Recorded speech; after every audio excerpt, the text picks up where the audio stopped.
Welcome to Winterberg in Germany. Viessmann World Cup number 5 for women's skeleton. It's the first race here in Europe and in cool and fortunately dry conditions. We're getting ready to go into our second and deciding heat. Fastest 20 from heat 1 go in reverse order to decide our win. Martin Haven and alongside me, Canadian slider Johnny Fairbairn. And Johnny, got an interesting situation here. We often have very close races. We've in fact got a tie at the end of our first heat. Yeah, you know what, that doesn't happen a whole lot of times in skeleton. We're measured down to the 100th of a second. We've got a tie between Lizzy Arnold and Noelle Pikus-Pace, tied at 58.94 on their first run. And we've got a one heat race to decide the winner now. Well, hot off third place last time out in Lake Placid. Janine Flock is just off the podium in 4th. Sarah Reid of Canada lies in 3rd place, could take a medal here. Amy Goff for Canada, silver medal 10-11, 1-11-12. So another Canadian victory. Might be a little hard to ask, but a medal would be good. And then we have our two-way tie from the dominant forces this season, Johnny. Yeah, here's Noelle Pikus-Pace. She's won a couple of the races already, looking to win her 3rd of the season.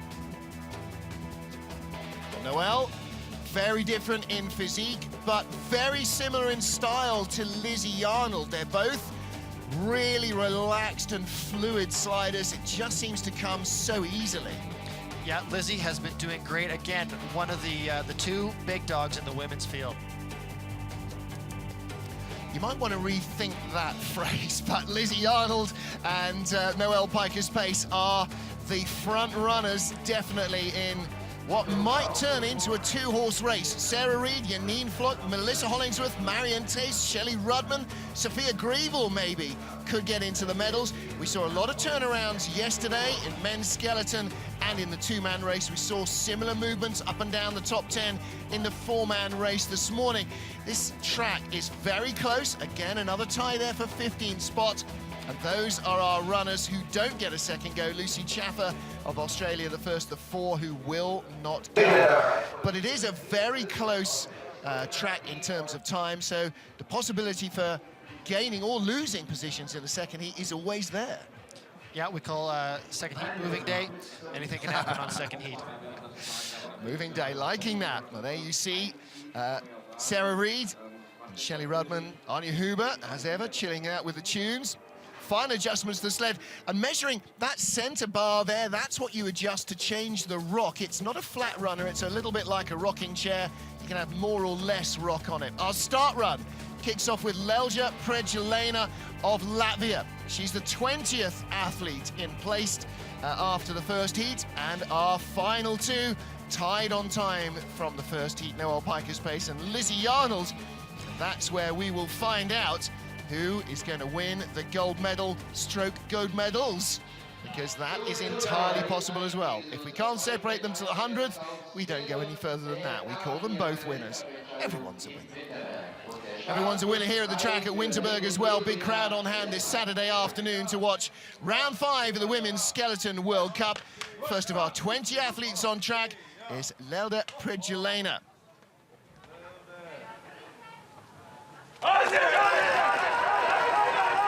Latvian tied in 19th spot with Kiwi Catherine Eustace after the first heat. So the first part of business here, Johnny Fairbairn, is to separate these two girls in 19th spot. Lelde had a 5.42 start in the first heat, a 5.36 in second heat. That big improvement in her first time is going to help a lot. She makes herself down this simple Winterberg track. It's 1,300 meters, 13 corners. That means you should have plenty of time to think about what you're doing, and you need it here as well because subtlety is key. You're right. A lot of what you see on the TV here is going to be very subtle differences between the sliders, but those will have a huge, huge impact on what kind of speeds you can generate down this track. Little things make a really big difference here. Well, she had a much better start, and she is up on speed compared to her previous run as well. Little wild exit off the Kreisel. Looking good through the labyrinth part of the track, though. She comes around corner 14. Half a kilometre an hour up on her previous speed into the final turn, 1:21.6. We will see quicker speeds than that, 59.60. That's half a second quicker than her best, her previous run in the first heat. So I suspect she'll be pretty happy with that. This is her line coming out of curve 9. So again, drop down early and then pick back up near the wood. A little bit more than what these athletes are hoping to get, but that one's not too consequential. So, opposite ages almost of the age spectrum in our women's field. Tied for 19th spot, Lelde Priedulena in only her second year as a World Cup slider. Still just 19 years of age. Catherine Eustace with much more experience, a physiotherapist from Wanaka in New Zealand's South Island. She is 38 years old now. And has, in the last couple of seasons, made really great strides forward, literally as well as metaphorically, with her start. Starting to get some world-class starts.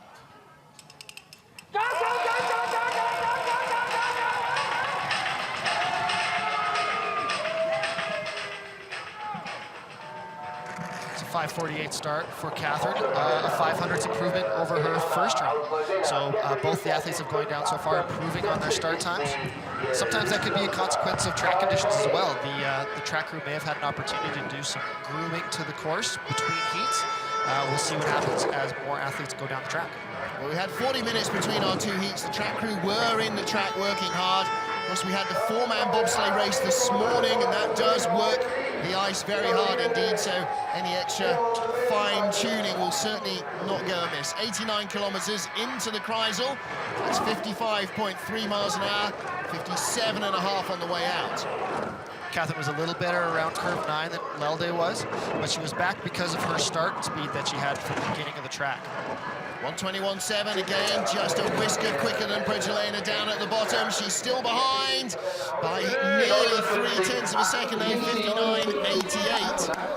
So she improves, but not as much. The Latvian girl breaks the tie in her favor. Only 20 athletes go through into the heat for the second run, and that means that you can't drop out of the top 20. Here's Catherine's start. It was about a 10th slower than what Lelde had, so they were tied going into this heat. And then at the finish, they were about 0.3 difference. A lot of times in skeleton, we say 1/10 at the start is 0.3 at the bottom. So they drove about the same, but just a difference in the start. So the Kiwi comes down a little early on the final corner, runs up the wall, but that little red line across the track there, that's the finish beam, so doesn't have too much of a detrimental effect. Next up, first of our two Japanese athletes today, Nozomi Komuro from Murata in the Japanese, 200 miles north of the Japanese capital, Tokyo. Just 5'4", 62 kilos, 136 pounds, with a Ducros-built sled.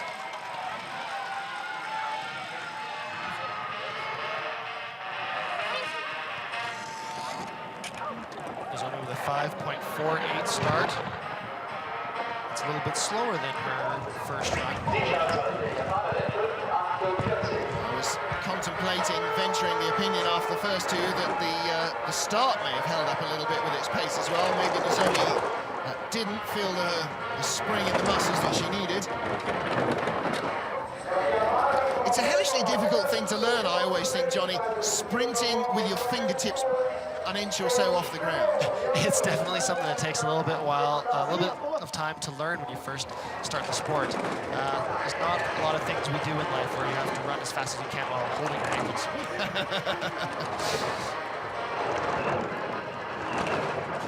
Pretty she's right through the labyrinth here. Yeah, third place in the moment, 121.4 kilometers an hour. And again, that's slower than the two women that preceded her, so she drops to the tail of the table.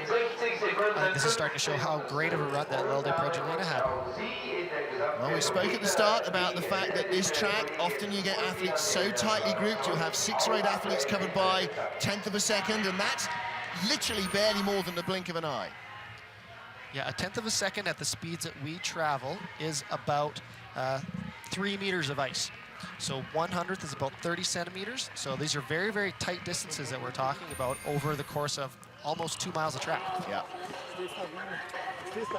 There is our Japanese slider, Nozomi Komuro. Eiko Nakayama, her teammate, didn't get a second heat. Young and old out here watching Utah Olympic Park. So there's either a visitor there or somebody whose relatives have been. Next up at the top of the ice is Robin Thompson from Canada, World Cup rookie this season. And again, great indication, Johnny, of just how strong, in-depth the Canadian program continues to be. We do. We have a really great program with a lot of depth and a lot of really up-and-coming athletes. Robin is definitely one of them. She had a really strong start in the first heat and another good start in the second heat. Let's see if she can get a little bit more speed coming down the track than the first one. 5:44 first getaway, just a little slower again, 5:48 in the second heat. I'm sure Robin's fiance, Graham Reinhold, one of the Bobsleigh team members, will be watching intently right now. So far looking okay for Robin. I think she's held her lines really straight and solid so far. Drifting a little bit away from Olga Priedulena, the race leader, 1400ths of a second back. Still in second spot. A really strong line out of Priedulena there, coming out nice and straight in corner 8. Good speed as well. Second fastest at that point.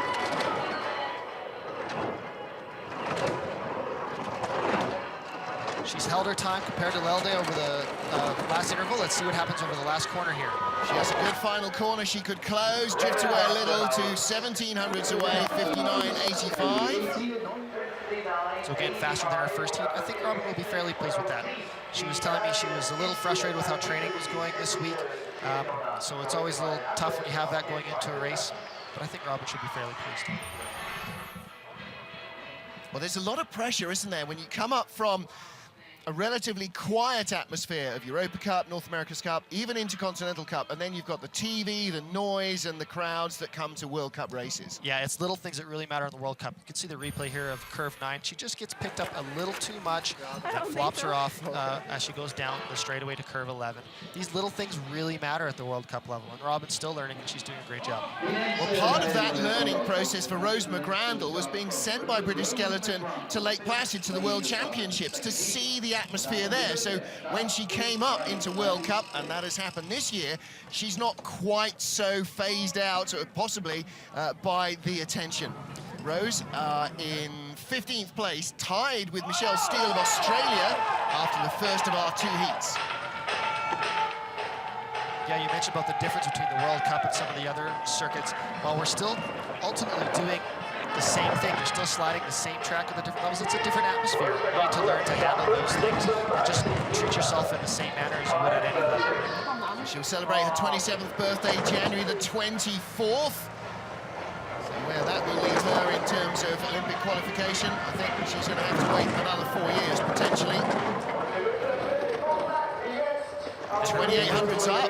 Good looking slide, though. It is looking good. She's growing her lead over Lelde right now.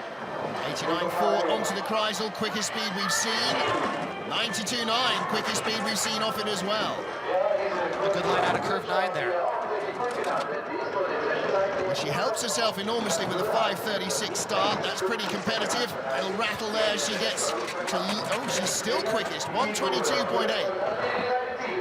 She had a really great labyrinth at the bottom end of the track. That is what allowed her to separate herself from Lelde. Really smooth lines. She wasn't flopping off the corners. That's what allowed her to give that high speed coming into the finish curve and take over the lead.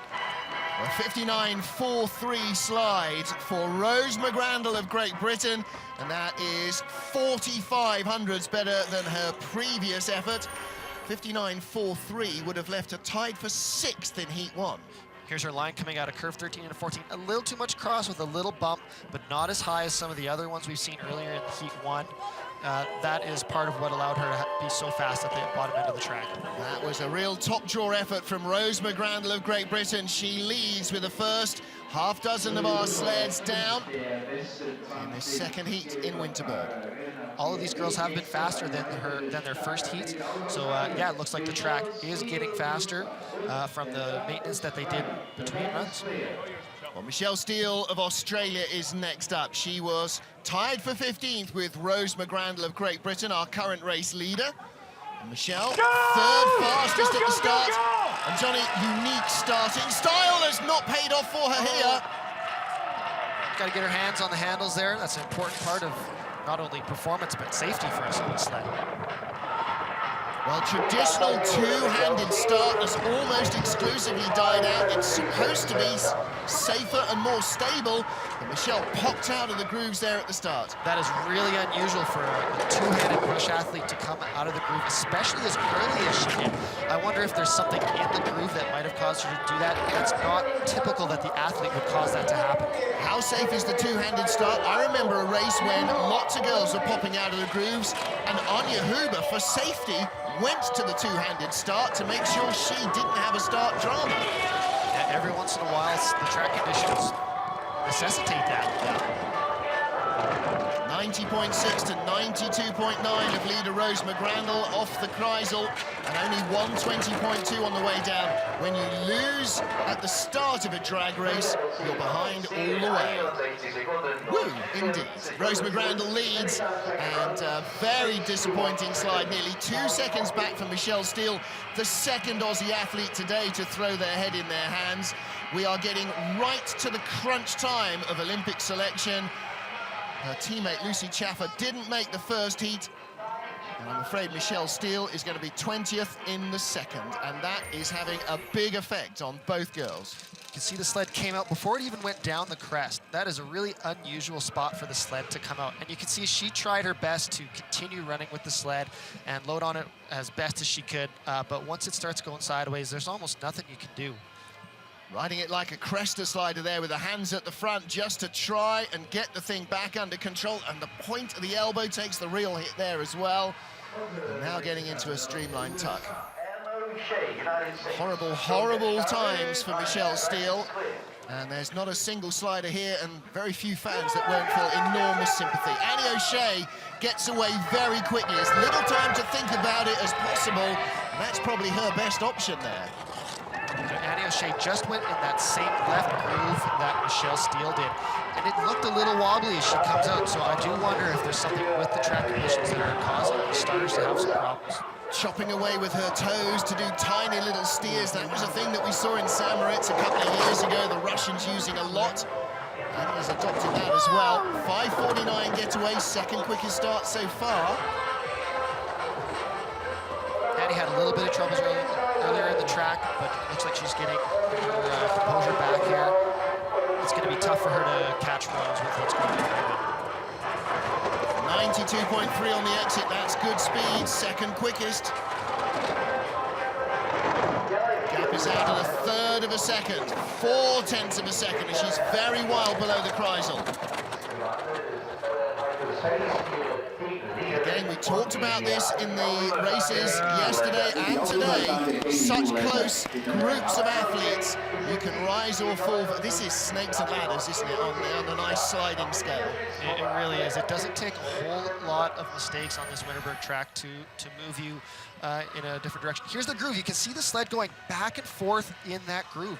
That does not make loading on the sled very easy for these athletes, and that is definitely a function of the track grooving.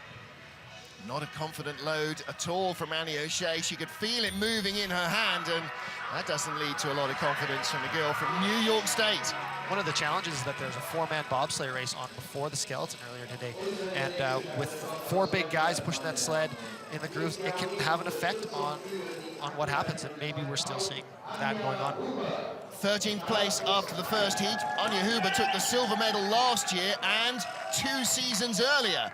She's never won a World Cup race on this track. The last German to win on this track in a women's skeleton was Kirsten Simkowiak. Your race leader there in the leader's box, Rose McGrandle of Great Britain, our World Cup rookie. Let's see what Anja Huber, our former world champion, can produce. Anja's also choosing this left groove. Let's see how she comes out down the end here, if it's still wobbling on her. She hasn't got fast leg turnover, she's got a lot of explosive power. Yellow visor as well, trying to cut the glare down, perhaps.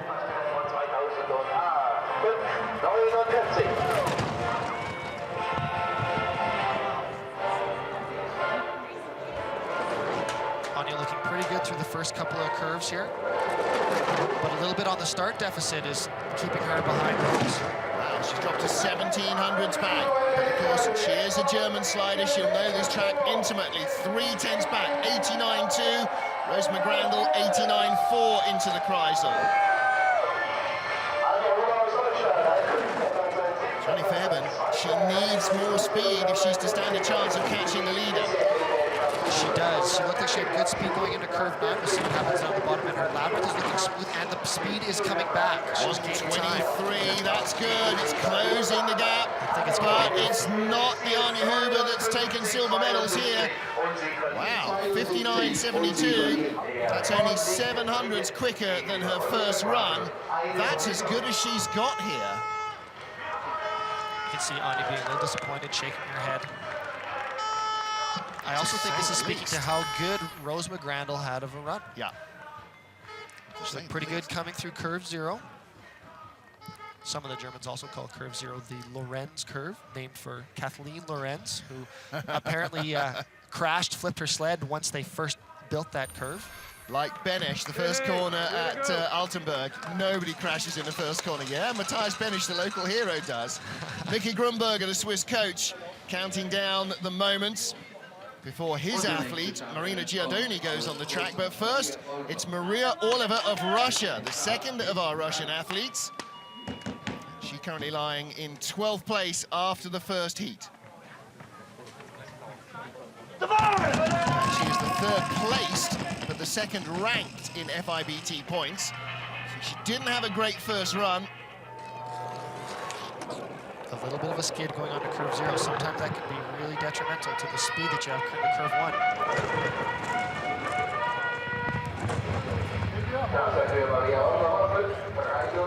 But having good lines through curve 2 and curve 3. Really nice here going into curve 4 and curve 5. Well, she had a 1/10 of a second in hand over Rose McGrandle from the first heat. She's now 2/10 behind. It's a big turnover for the British girl.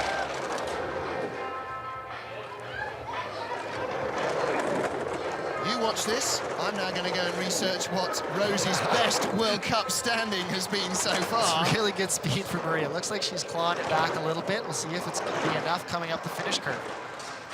I don't think she's going to have quite enough speed to make up the 1700 she still has to go. It's going to be a big one if she does it. She doesn't do it. 59.69.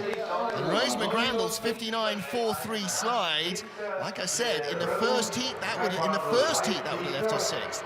So are we seeing the track not giving the athletes the speed from the first heat? I really think that it's Rose having a great run. She had a great push. 5:36 is the top-ranked push so far in this heat. And the push is so important on this track. Rose is climbing up the leaderboard like a sharky taking out the fish for a meal. Well, Anja Huber falls, Maria Orlova falls, Danny O'Shea, Robin Thompson, Catherine Eustace have all lost ground. The only 2 winners so far in the Snakes and Ladders of the second heat are current leader Rose McGrandle and Lelde Priedulena of Latvia. Now, what about a chance for Marina Gilardoni to improve her lot? 5:28 broke the start record in the first heat. It was then broken again. Can we see the record drop below 5:25, or will she get close to matching it? 5:29, that's the start record that existed before this race got underway. 2/10 in the lead, really great speed going into curve 1. That is going to help grow her advantage over Rose. We might see a new leader after this sled. Ex-bobsledder, as a brake woman, she was twice junior world champion behind different Swiss drivers, so she's very powerful, but how long is it going to really take her to be intimate with these tracks as a driver? You know, skeleton is really a 4 to 8 year development period, so she still has a lot to learn. And you can see the time is already falling back. She's already back to 300s and now in the red compared to Rose McGrandle. 92.2, still decent speed. So again, we're talking about small margins. I wonder how she's going to fare when she gets to home ice that she knows best in St-Moritz next week. She is, of course, the Swiss skeleton champion, won that in the Christmas New Year break. 2800s back at 59.86. You can see how close the field is. 2800s back, but that puts her in a 4th position. Yeah, disappointing though, not even as quick as her first run. So we now have to think a little bit about whether the track is slowing down. We saw it yesterday evening as the sun started to drop. Track changed. Sometimes a small condition like the lighting or a weather can have a big impact on the track conditions. I'm not convinced yet that that's what's happening here. I think we've just had a couple athletes who are having really great second runs compared to their first, but we'll have to keep an eye on what's going on. Top 10 athletes have completed their second and deciding run in Winterberg. Great Britain's Rose McGrandle is the big winner. She leads with Maria Orlova and Anja Huber trailing in her wake. 10 still to come here in Winterberg.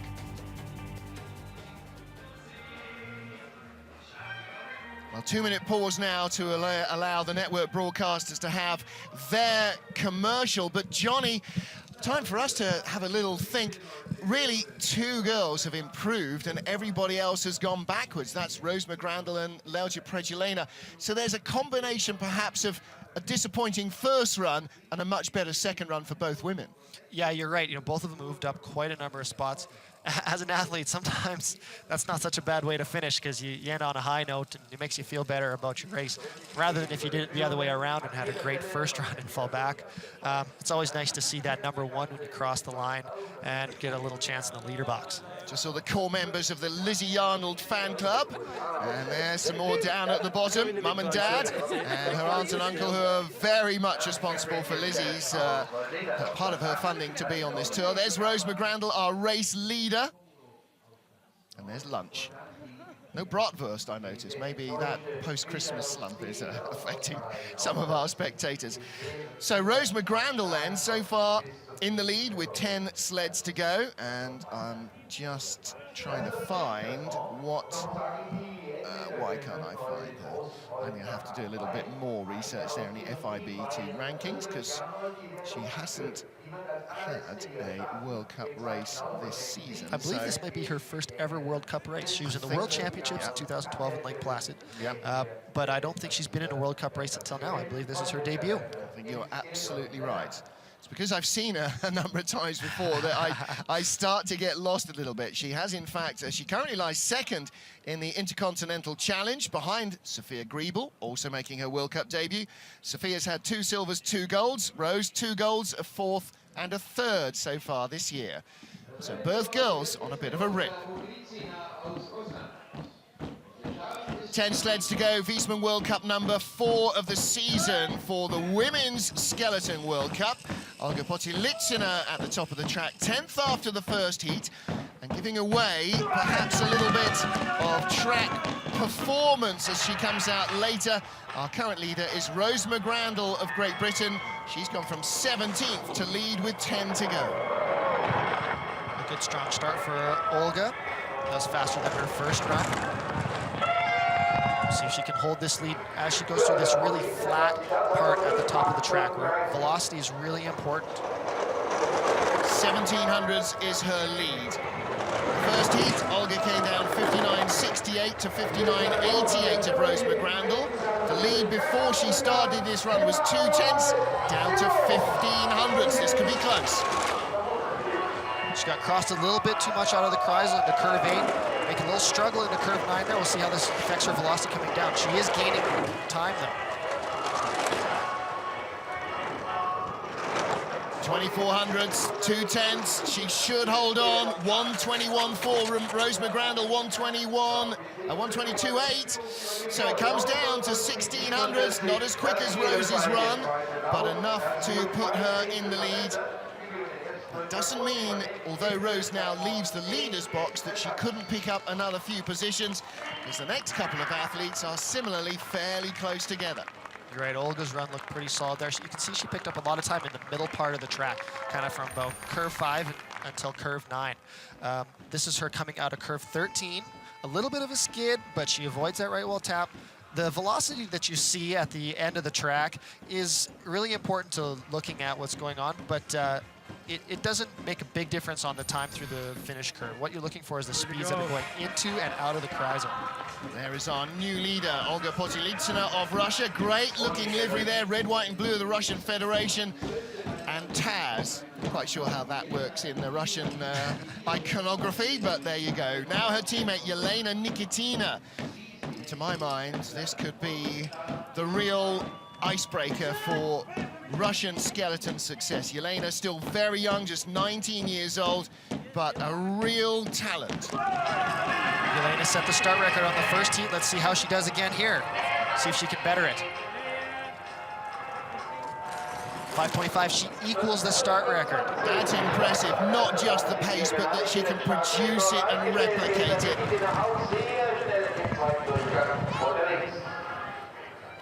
She's another one of these really strong Russian athletes that they're bringing into skeleton. A lot of these track stars who are just rockets off the start. There's a number of them that are coming up through the Intercontinental Cup and Europa Cup circuits as well that I think we'll see on the circuit in another 3 or 4 years. And look how quiet and relaxed she looks. She's doing nothing down to corner 5 except for just little movements with the head. And that's a woman who is well ahead of the sled. Her head knows where she is. She's looking comfortable on her sled, but she's losing a little bit of time to her teammate Olga Potylitsyna. I wonder if she's gone for a little less aggressive setup, a little more runner control. That's why she's doing less visible steering. It's costing her speed, whatever it is. She drops not to first, not to second, but to third place, Elena Nikitina. So Rose McGrandle, top 10 finish. Sometimes those are also functions of just little mistakes that are really hard for us to pick up on the feed here. You can see on some of the corners, she just skidded really lightly coming on. They're really tough to see. Here's her start where she's the best in the world. A really great load onto the sled.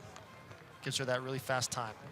Well, I wouldn't be doing my job if I didn't draw the obvious parallel with the other Russian rocket, Alexander Tretyakov, our world champion, our World Cup leader. He started as a man who was fired off the top and couldn't handle the pace, and Nikitina will do the same.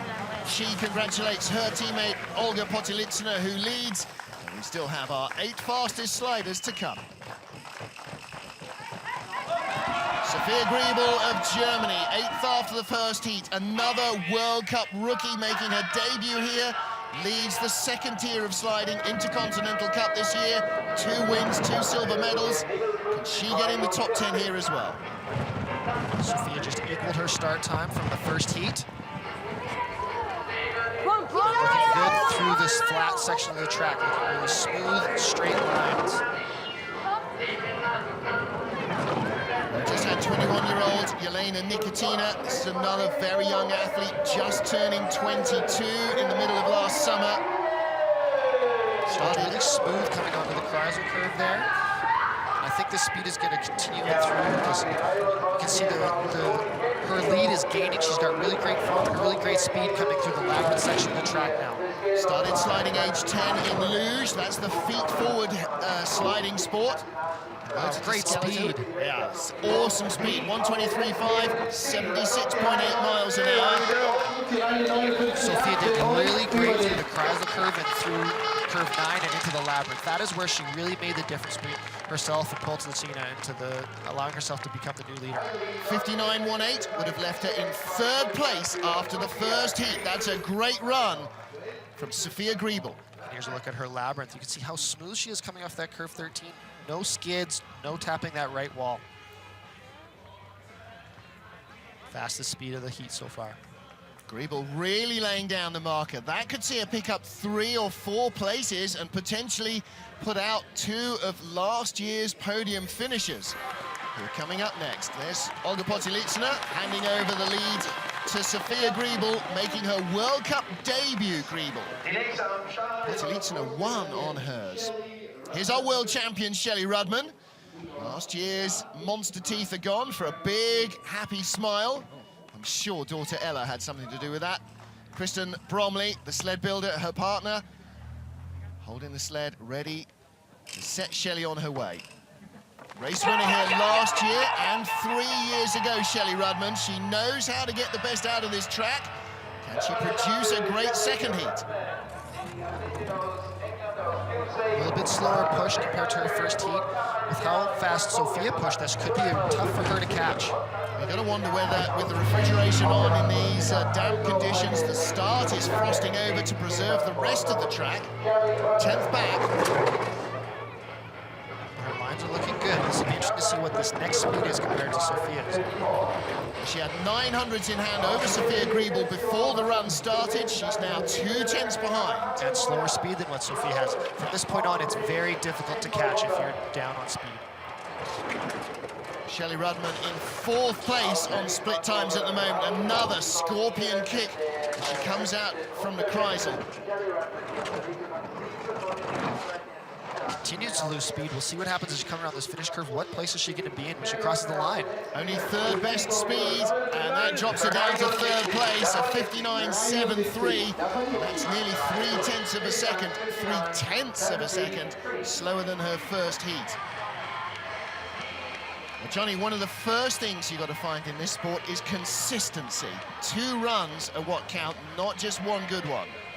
Yeah, absolutely. You have to be able to do both runs with great pushes, setting up your equipment properly, getting your lines smooth, and that's what gives you the good result at the end.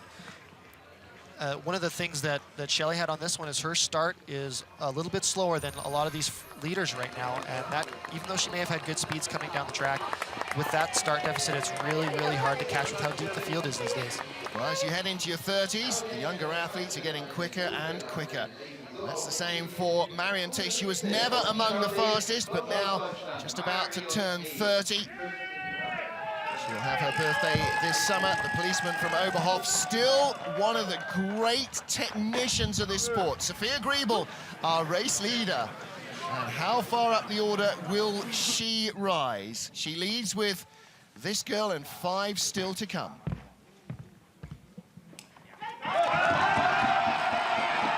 Now, the irony here for Sophia Grebel in her first ever World Cup race is if Marion Thees falters, Grebel will end up as the best German. That would be really impressive for her. The German program is really, really deep and really strong. And anytime anyone beats a German, they're usually pretty happy. They're very good. Well, Sophia Grebel started in the 40s, Marion Thees in the 60s. So Marion's first round advantage has long since gone. She's 2/10 back. We'll know below the Kreisel if she stands any chance of getting close to holding on in front of the World Cup rookie Sophia Grebel. She's already bringing her time back. She's gained on the last interval. I think it's going to continue. Now already down to 800ths. Charge of the Light Brigade. Here comes Marion Thees. This is where she works her magic, where she finds speed that no one else can. 200s in front. She will take the lead from Sophia Grebel. She should. She's been a 2-time world skeleton champion. And Sophia Grebel, a World Cup rookie, has still covered herself in glory.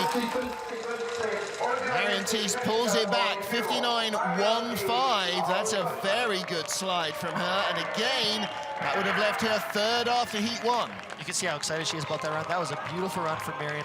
She nailed her lines from top to bottom. She got the fastest speed of the whole heat coming into the finish curve. That was a great go. And nearly 3/10 of a second better than her first effort. Great speed at the bottom from Marion Thees, 125 kilometers an hour, shading everybody in terms of top speed.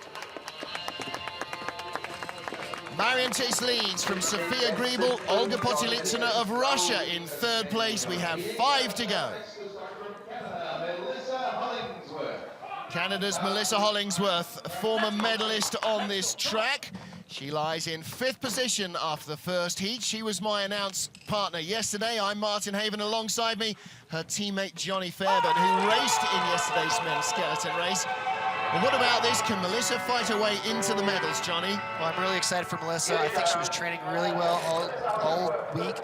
She's been pushing really well all year. 5:47, only 100th of a second slower than her first heat. But she's ahead of Marion Thees right now. But remember, Marion doesn't have as fast a start, so we'll see how Mel can hold it up as she comes down the end of the track. Melissa's so experienced. She's had the better part of 15 years of sliding, and during the summer relaxes as a pro rodeo rider. So she likes to ride wild. 89.7 kilometers an hour is very good speed, and her form, as ever, is impeccable. Mel is looking really good and comfortable on her sled, but she's losing it to Marion Thees. Remember how fast Marion was at the bottom end of this track.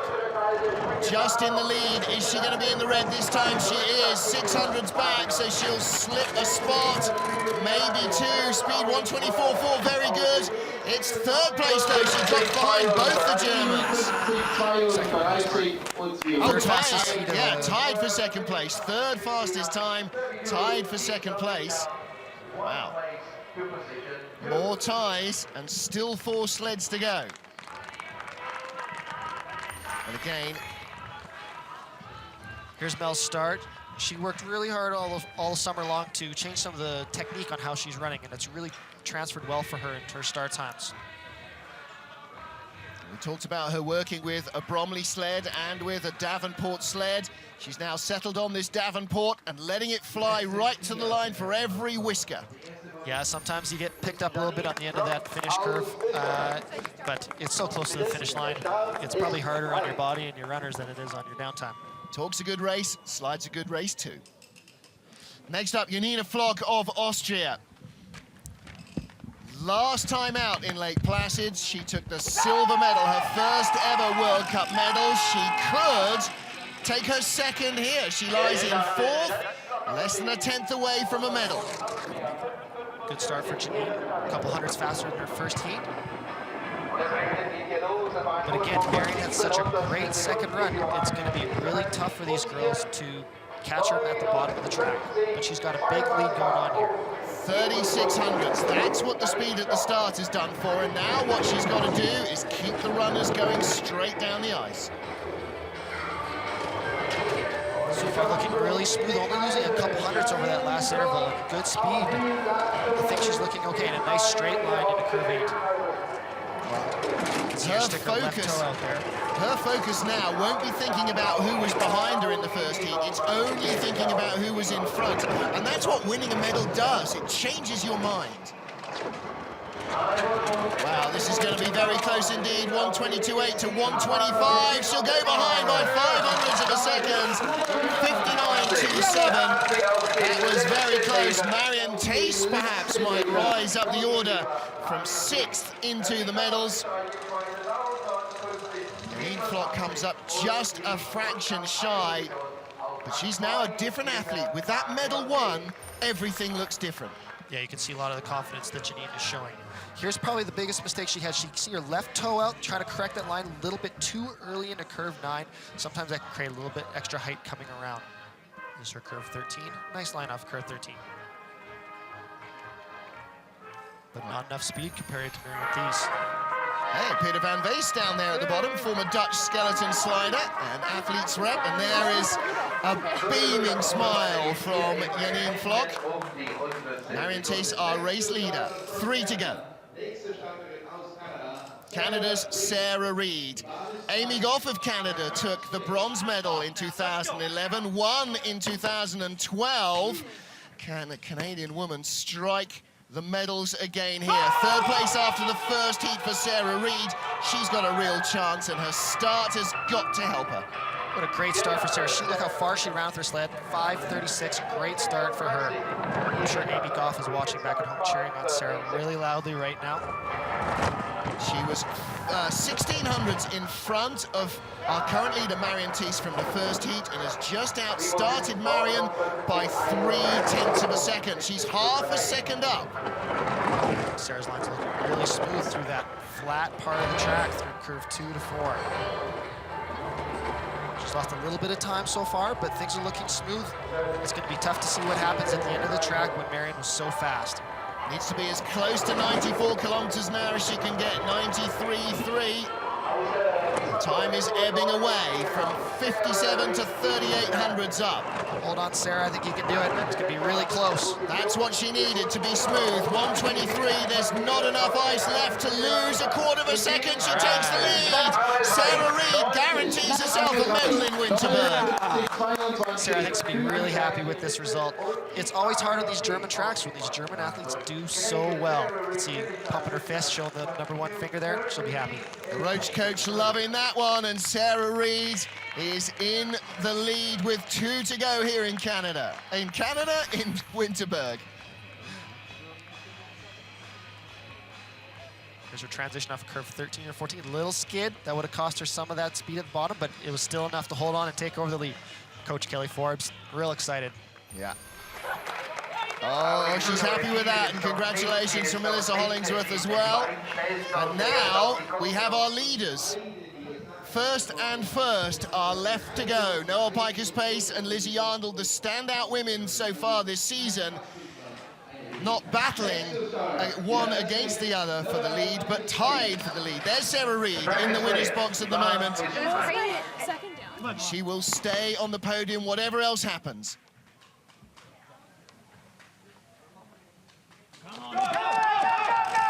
bronze apiece this season on paper for Lizzy Arnold and for this woman, Noelle Pikus-Pace of the USA. Who's going to make it gold number 3? Noelle, 5:56, 500ths of a second slower than her first start.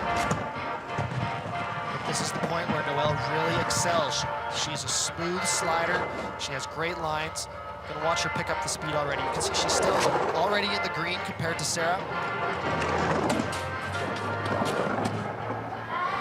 Well, one of the taller athletes, 5'10", 70 kilos, 150 pounds, and now so experienced. We're talking about her last night. John Morgan, our network producer, and I think that she is so much more of an athlete, a rounded package than when she was sliding before she stopped and had her 2 kids. She is, and she's got huge speed coming down the end of this track. Oh, wild as well, struggling to handle it, 122.3. Sarah Reid will remain behind, but it opens the door for Lizzy Arnold to strike gold for a 3rd time this year. Those mistakes in the labyrinth are going to be costly for her. That will open up the door for Elizabeth Arnold to come and take the win here. Let's see if she can do it on the 2nd heat. Well, Lizzy feels no pressure. So, Noelle, I think a very similar mindset. Here's her line going into curve 13. Look how high she climbs up at the end. Legs are going wild. You can see she's going to come across and hit this right wall quite hard. I think this might be the hardest one we've seen all day. Yeah, shoulders up off the sled. That's what happens when things get a little hairy and we get a little nervous out there. Saw her pop her head up in recovery mode. Whoa, where are we going now? Let's get this under control. Still a great slide for Noelle. 2nd fastest of the whole run. It's going to be a battle for Lizzy here. Sarah Reid smiling with a guaranteed medal. And Lizzy Arnold of Great Britain. First out of the start in the 1st heat, last out in the 2nd heat. Our race leader from the moment she started this race. Can she convert that into her 3rd win of the season? Our World Cup leader.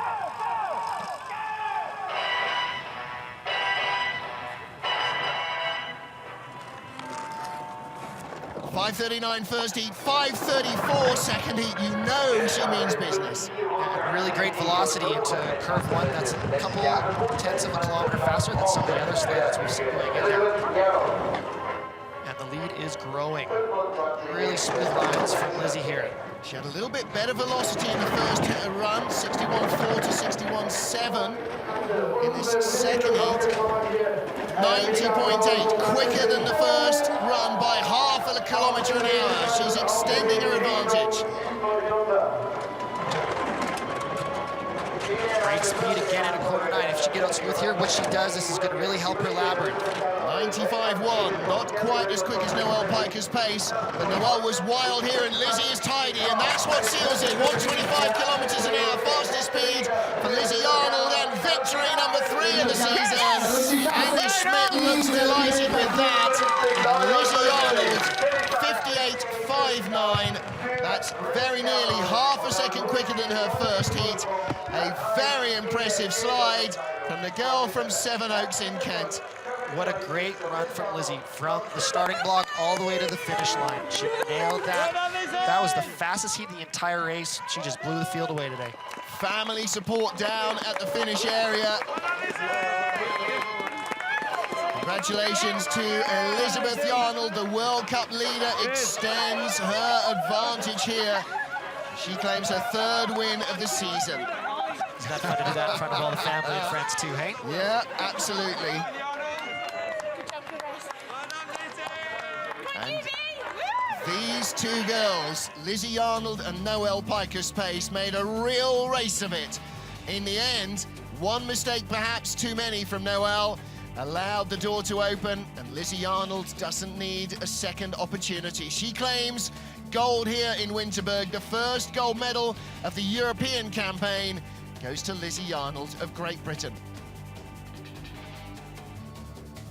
Well, her sled, the Black Rock, she's named Mervyn. She's been sliding on since the beginning of her World Cup career, and he has served her well.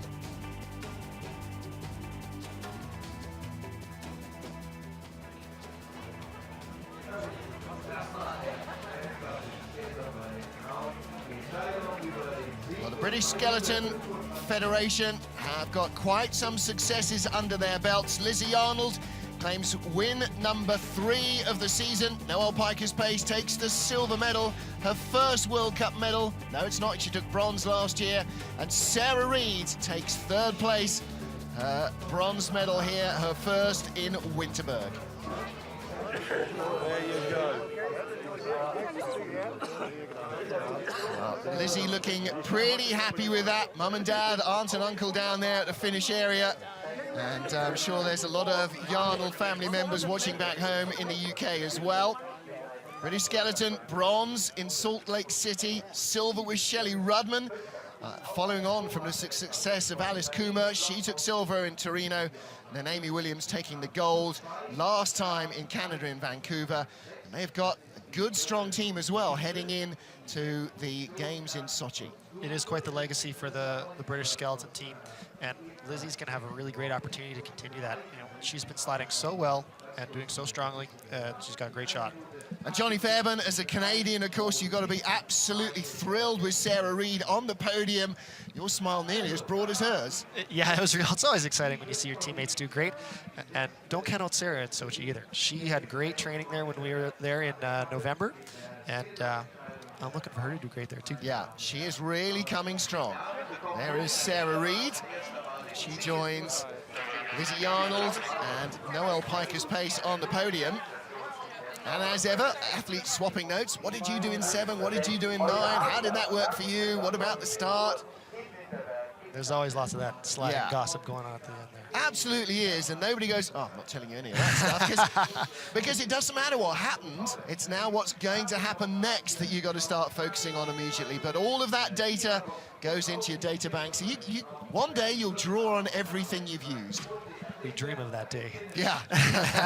Well, it happens every time you slide. You have a little bit more to pull out. One day it'll be perfect. We all hope for that, at least. Well, but then you see the next day, it's got to be perfect. You're disappointed with yourself. You've beaten yourself up. That's what we're talking about, Janine Flock. You get your first medal, suddenly only the podium is good enough. I think she'll be happy with today. Welcome back to Winterberg in Germany, the home of the 2015 Viessmann FIBT World Championships. But first, in our World Cup standing, Lizzy Arnold takes win number 3. She leads still. Noelle Pikus-Pace moves up to 2nd, leapfrogging Shelly Rudman, and Sarah Reid in Canada is coming hot on the rails ahead of Germany's Anja Huber and Marion Thees. Lizzy Arnold claiming victory here in Winterberg in round 5 of the Skeleton World Cup. Let's get down and see the flowers and the beers being presented. Our World Cup leader, she's got plenty of family to help her out with that down at the bottom. Noelle Pikus-Pace there on the left, tied with Lizzy Arnold after the first heat. But just one mistake too many crept in. Lizzy upped her starting rate as well. And that's always going to be her trump card. She gets away quicker than Noelle, and that gives her a little bit of extra leeway, even when they're so close they're tied. And on the second heat, it was down in the labyrinth, where she was pretty much error-free, much less wild here than Noelle Pikus-Pace, and that was enough to seal the victory, to the delight of the coaching staff and of Lizzy herself. Let's get down with John Morgan and hear from our top 3. Okay, down here with the Velton's beers the ladies have, which is a big tradition here at Winterberg. And Sarah, good 2 runs from you, good speed in the battle. Yeah, thank you. I was really happy with my day. I had 2 solid pushes and 2 really clean runs, so I can't complain. Good way to start the 2014 season. Now over to Noelle Pikus-Pace. And Noelle, a little problem down in 13-14 both runs, huh? Both runs, and I was trying to fix it. I tried something totally different on that one, and it still didn't work for me. But overall, I'm really happy. It's a great start to the season, the second half, and I'm just looking forward to continuing on. So it's great. Great start. Congratulations. Now, Elizabeth, the World Cup leader. Boy, your second run, you really flew on the bottom. Could you feel it?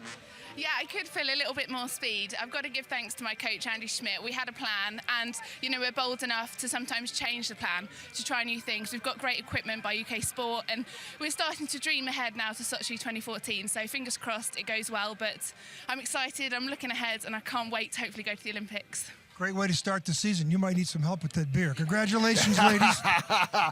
Always the gentleman, John Morgan there, volunteering to help drink 1.5 litres of the finest Belgians. Lizzy Arnold wins from Noelle Pikus-Pace and Sarah Reid. A great finish for the Canadian. Heads up also to 2 great rookie sensations. Sophia Grebel, 6th position, and Rose McGrandle, 10th place. Both of them making their first World Cup starts. And a rookie in the booth with me as well. Thank you very much to Johnny Fairbairn. Great words, great work from him. We'll be asking him back again. Thank you too to John Morgan and the rest of the FIBT TV crew. Thanks to you for joining us. Don't forget, tomorrow, women's bobsleigh and the 5th 4-man race of the season. Till then, from me, Martin Haven, from Winterberg, it's goodbye.